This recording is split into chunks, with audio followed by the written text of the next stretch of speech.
Hello, আসসালামু আলাইকুম। আমি সাব্বির রহমান সজন, একজন সফটওয়্যার ইঞ্জিনিয়ার এবং কনটেন্ট ক্রিয়েটর। মাইক্রোসফট ওয়ার্ডের প্রিমিয়াম কোর্সের আজকের এই ভিডিওতে আমি আলোচনা করব যে আপনি কিভাবে আপনার প্যারাগ্রাফগুলাকে মুভমেন্ট করাইতে পারেন। মুভমেন্ট বলতে আপনার একটু ডানে বামে সরাইতে পারেন। তো চলেন আমরা জিনিসটা সরাসরি আমাদের স্ক্রিনে দেখে ফেলি, তাহলে হয়তো বুঝতে আরো বেশি সুবিধা হবে। সো চলেন আমরা ২ টা টেক্সট নিয়ে নেই। এখানে একটা একটা ডামি টেক্সট নিয়ে নিছি, আবার নিচেও একটা ডামি টেক্সট নিয়ে নিয়েছি। সো এই টেক্সটগুলাকে আমি চাচ্ছি আমার ১ম এ যে প্যারাটা আছে, এই প্যারাটা আমার কিছুটা ডান দিকে সরে আসুক। কিছুটা ডান দিকে সরে আসুক। সেটার জন্য আমি চাইলে এখান থেকে উপরে দেখবেন একটা অপশন আছে হোমের মধ্যে, এই যে উপরে দেখবেন আমার মাউসটা যেই জায়গাটায়, এখানে ২ টা অপশন আছে। একটা হচ্ছে তীর চিহ্ন দেওয়া এদিকে, আরেকটা তীর চিহ্ন দেওয়া এদিকে। সো যেটা ডান দিকে তীর চিহ্ন দেওয়া সেটাকে যদি আমি ক্লিক করি, তাহলে দেখবেন এই প্যারাগ্রাফটা একটু ডান দিকে সরে আসছে।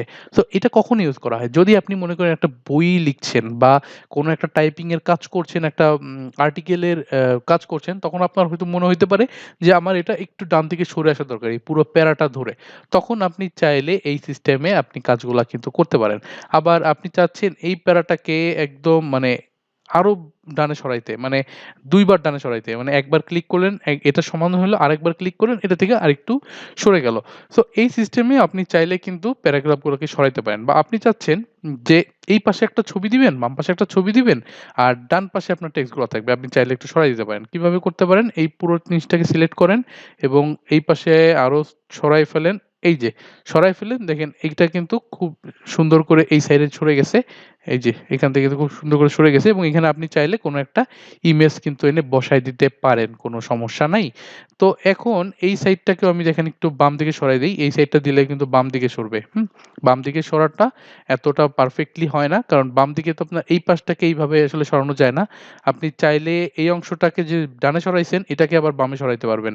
এই যে ক্লিক করলাম এবং বাম পাশের অ্যারোতে ক্লিক করলাম। এটা কিন্তু আবার বাম দিকে আস্তে, আস্তে সরে, সরে ঠিক হয়ে যাচ্ছে। হ্যাঁ?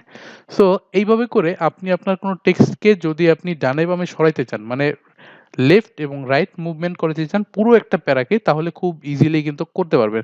এই জিনিসগুলা আপনার কাছে খুব সিম্পল মনে হলেও, এই জিনিসগুলা যখন আপনি কোনো একটা কাজ করতে যাবেন, তখন দেখবেন যে এগুলা খুব মানে হঠাৎ করে আপনার এরকম একটা কিছু দরকার। কিন্তু আপনি খুঁজে পাবেন না। আরে কোথায়? জিনিসটা কোথায়? আ আদৌ কি করা যায় এরকম?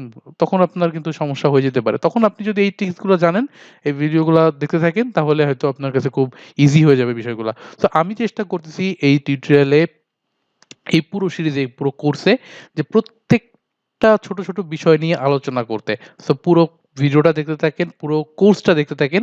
তাহলে হয়তো আপনার কাছে আরো অনেক বেশি সহজ হয়ে যাবে মাইক্রোসফট ওয়ার্ডটা। সো আজকের ভিডিওটা এই পর্যন্তই। নেক্সট ভিডিওতে দেখা হবে আপনার সাথে। Till then, take care.